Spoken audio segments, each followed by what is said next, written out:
It's probably one of those common questions we get, is that if I'm having discomfort or pain when I'm doing my rehabilitation exercises or PT exercises, should I stop or should I continue?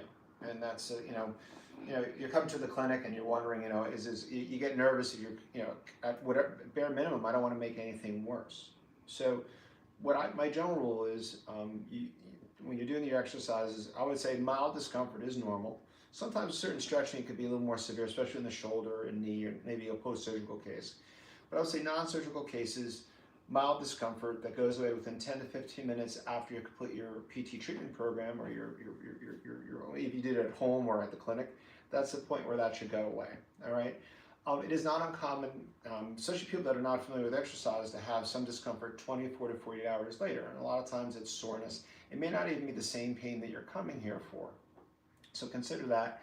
That typically goes away within 24 to 48 hours, and it takes about the same amount of time for it to go away. But it doesn't happen immediately. It's really the next day or the next, or next 2 days. So consider that when you're doing that. But they also find too, and they've done the literature and they've read a lot, they've researched, is that if you make the program completely pain-free for rehabilitation, you're probably not going to have the same progress. You're going to progress slower than someone that endures like a little discomfort, and they'll make faster progress and get to their goals a little faster. So if like I said, if you go by those rules, another general thing is I don't want to have any kind of sharp or abrupt pain at the end. Are you pushing something too hard, too fast?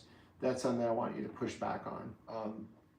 Anything that creates swelling the next day, like really, I'll give the example of the knee.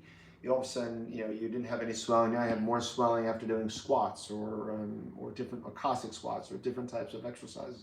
Maybe that's a sign of either that's not the right exercise or the overall volume of exercise was too much, and then I would pull back. Swelling is a big kind of, let's adjust it a little bit and modify your treatment. Okay. Now we treat a lot of people with spine-related problems, neck and shoulder, and one of the things we look at is a phenomenon called centralization and peripheralization. And the way we use this is, let's give an example. Basically, it's just use a case study for this. Give an example, let's say someone that has a herniated disc in their neck, okay? A lot of times, those people will have pain in the shoulder blade region. Sometimes they'll even extend down their arm, even down into their hand. Let's say when they start the exercise we give them, a lot of times we give them a chin tuck or a rotational exercise or a side bend exercise. As they do the exercise, let's say the pain when they started, okay, this is in a session, okay, let's say it's someone here right now. They started out, they came into the clinic, they had pain from their neck all the way down into their elbow, let's say. They start doing the exercise and the pain starts moving out. Now the furthest symptom is now in the shoulder. It's no longer lower than here. They have no symptoms, numbness, tingling, whatever their symptom is, achiness. Starts moving up and up. That's called centralization. That's actually a good sign. That means the pain is moving up to where we think it's coming from, the source of the problem, the neck. So we want to continue to do the exercise. Sometimes as it moves up and goes into the neck, if you're getting, they call that centralization of progression, that's progress. Most times that's what we want.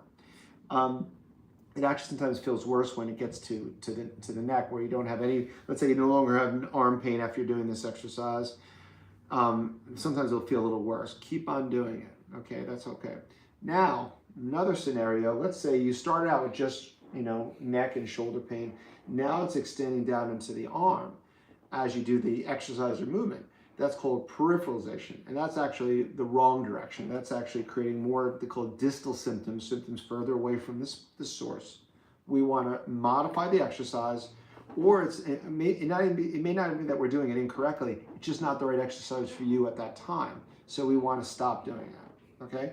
That holds true actually with activities you do on your own. Let's say outside therapy, you're doing something, you're starting to get more peripheralization. You want to modify that, because most likely we're affecting some nerves, and we want to really let those nerves calm down, so we don't want to poke it too much. Like I said, if you have a little discomfort, and there's gray areas, we can't always give absolutes, but that's generally what we talk about. So some things to consider. Another thing too is that when we are having hurt, we're feeling some pain, or feeling like we're hurting something, sometimes in cases, and sometimes it's hard to understand, is hurt doesn't mean we're actually harming things, okay? Sometimes the hurt is loosening up some tissues that need to be loosened up, and it's just the body's reaction to that. So, and sometimes it's hard. There's certain nuances to that. That's why working with a therapist and getting guided by that helps out a little bit. But anyway, I hope this helps you out. It gives you a little understanding of like good and bad pain when you're going through the rehab process. And also really good communication with your personal trainer or your physical therapist or your doctor, understanding those limits so you make the fastest progress you can so you can get back to things you really want to do. Anyway, I hope this helps you out on a Friday afternoon, and have a good one. Put something in the comments if you got something from this, or subscribe or pass this on to someone that's kind of going through rehab and might be having some trouble.